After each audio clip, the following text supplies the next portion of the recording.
भगवान गौतम बुद्ध को विश्व के प्राचीनतम धर्मों में से एक बौद्ध धर्म का प्रवर्तक माना गया है। उनके अनमोल विचारों से जीवन की दशा और दिशा बदल जाती है और नई प्रेरणा मिलती है। लोग उनके उपदेशों और विचारों को ग्रहण कर उसका पालन करते हैं। लेकिन गौतम बुद्ध के कई विचारों में एक है 4 पति पत्नी होने से जुड़े विचार, जिसे जानकर आप चकित रह जाएंगे। गौतम बुद्ध के अनुसार हर पुरुष की 4 पत्नियां और हर स्त्री के 4 पति होने चाहिए। लेकिन आखिर उन्होंने ऐसा क्यों कहा और इसके पीछे का कारण क्या है, इसका जवाब आपको इस कहानी से मिलेगा। एक व्यक्ति की 4 पत्नियां थीं। उस दौर में पुरुषों को एक से अधिक पत्नियां रखने का अधिकार प्राप्त था। व्यक्ति का जीवन अपनी पत्नियों के साथ अच्छा चल रहा था, लेकिन कुछ समय बाद व्यक्ति शारीरिक परेशानियों से घिर गया और काफ़ी बीमार पड़ गया। बीमारी इतनी जटिल थी कि ठीक होने के बजाय दिन ब दिन स्थिति खराब होती जा रही थी। अपनी हालत देख व्यक्ति को यह समझ आ गया था कि उसकी मृत्यु का समय नज़दीक है। इसे लेकर वह उदास रहने लगा। एक दिन उसने पहली पत्नी से कहा, प्रिय, मेरी मृत्यु नज़दीक है। मैं जल्द ही अपने शरीर का त्याग कर संसार से मुक्त हो जाऊंगा, लेकिन मैं अकेला नहीं जाना चाहता हूँ। मैंने हमेशा तुमसे प्रेम किया है और आज भी करता हूँ। क्या तुम मेरे मृत्यु के बाद मेरे साथ चलोगी?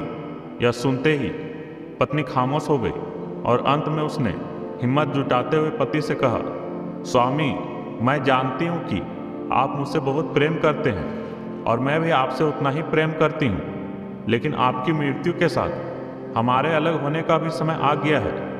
यह कहते हुए पहली पत्नी ने मृत्यु के बाद उसके साथ चलने से इनकार कर दिया। इसके बाद व्यक्ति अपनी दूसरी पत्नी के पास जाकर उससे भी यही प्रश्न पूछते हुए कहता है, क्या तुम मृत्यु के बाद मेरे साथ चलोगी?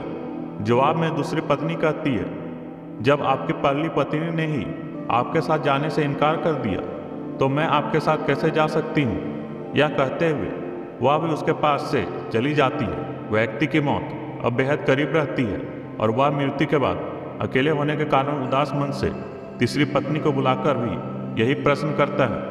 तीसरी पत्नी भी मृत्यु के बाद उसके साथ जाने से इनकार कर देती है। मृत्यु के और करीब पाकर अब व्यक्ति की सारी उम्मीदें खत्म हो चुकी होती हैं और अंत में वह व्यक्ति अपनी चौथी पत्नी को बुलाता है और हिम्मत जुटाकर वही प्रश्न पूछता है जो उसने अपनी तीनों पत्नियों से पूछे थे।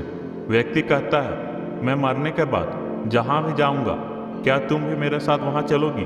तब चौथी पत्नी कहती है, स्वामी, मैं आपके साथ जरूर चलूँगी। आप जहाँ भी जाएंगे मैं भी आपके साथ चलूँगी और आपका साथ दूंगी, क्योंकि मैं खुद भी आपसे दूर नहीं रह सकती। कहानी सुनाते हुए गौतम बुद्ध अंत में कहते हैं, हर पुरुष और महिला के पास 4 पत्नियां और 4 पति जरूर होने चाहिए। यह इसलिए क्योंकि उसे भी चौथी बार में हाँ सुनने को मिले। हालांकि कहानी में बताए 4 पति और पत्नी का तात्पर्य यहाँ गौतम बुद्ध ने जीवन के पहलुओं को बताया है। गौतम बुद्ध के अनुसार इस कहानी में पहली पत्नी हमारा शरीर है, जो मृत्यु के बाद हमारे साथ नहीं जा सकती, इसलिए मृत्यु के बाद शरीर को जला दिया जाता है या दफना दिया जाता है। दूसरी पत्नी हमारा भाग्य है। मृत्यु के बाद हमारा भाग भी यहीं छूट जाता है और हम उसे साथ नहीं लेकर जा सकते। तीसरी पत्नी का संबंध रिश्तों से है। मृत्यु के बाद रिश्ते नाते सभी यहीं छूट जाते हैं और हम चाहकर भी इसे अपने साथ नहीं लेकर जा सकते। कहानी में चौथी पत्नी जो कि साथ जाने के लिए तैयार हो जाती है, इसका संबंध हमारे कर्म से है। कर्म ही एकमात्र ऐसी चीज़ है जो मृत्यु के बाद हमारे साथ जाती है।